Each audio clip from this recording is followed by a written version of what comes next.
Assalamualaikum warahmatullahi wabarakatuh.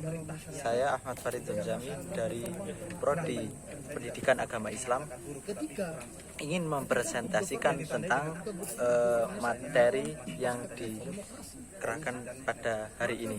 Ya, yang pertama yaitu pendidikan pada masa penjajahan. Pendidikan selama penjajahan Belanda dapat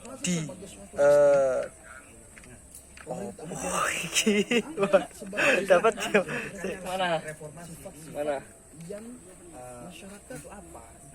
petakan Kira apa yo aku bingung mau. Iya, dipetakan ke dalam 2 periode.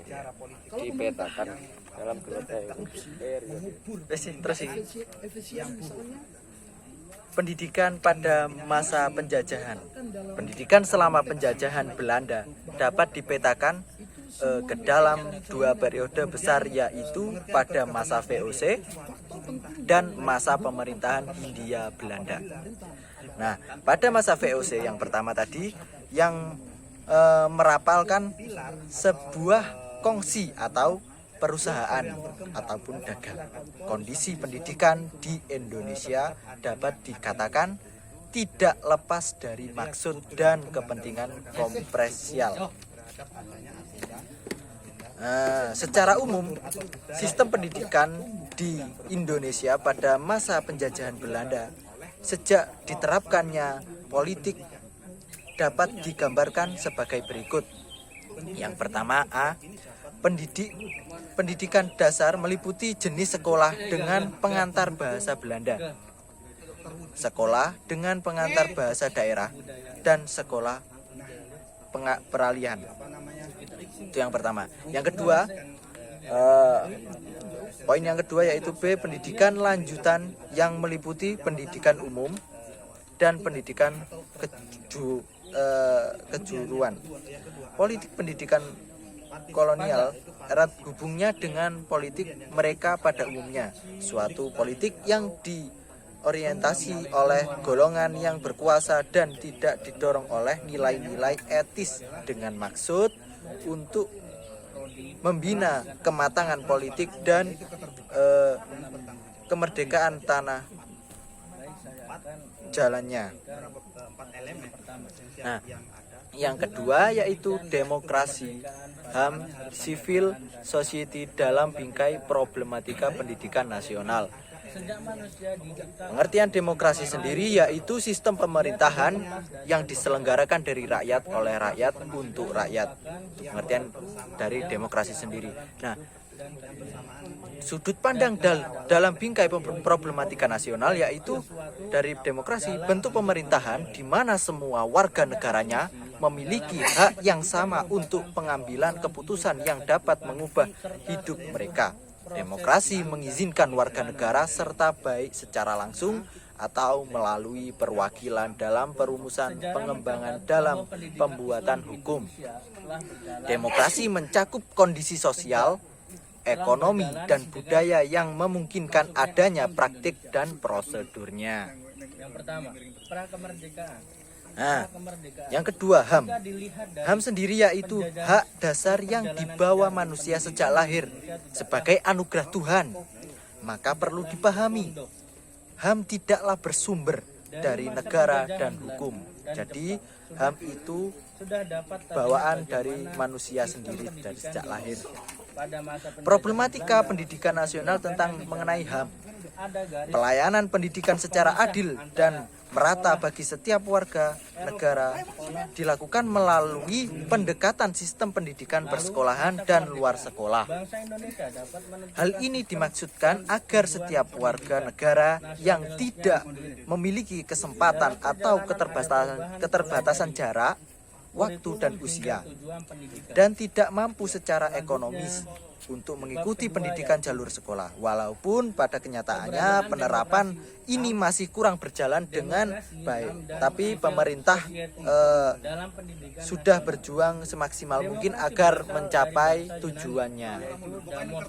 Yang ketiga yaitu poin yang ketiga yaitu civil society. Civil society yaitu istilah tersebut ada berbagai ilmuwan yang mengatakan yaitu masyarakat sipil, ada juga yang mengatakan masyarakat madani. Jadi civil society itu ada dua yang ilmuwan yang mengatakan tadi. Problematikanya itu hendaknya pendidikan politik warga negara atau civil education bukan hanya ditekankan pada aspek peningkatan kesadaran dan pengetahuan. Yang ketiga, menyamai kultur good governance lewat pendidikan. Good governance yaitu mekanisme praktek tata cara pemerintahan dan warga mengatur sumber daya serta memecahkan masalah politik. Tindakan yang berdasarkan pada nilai-nilai yang bersifat mengendalikan masalah politik untuk mewujudkan nilai dalam kehidupan itu sendiri.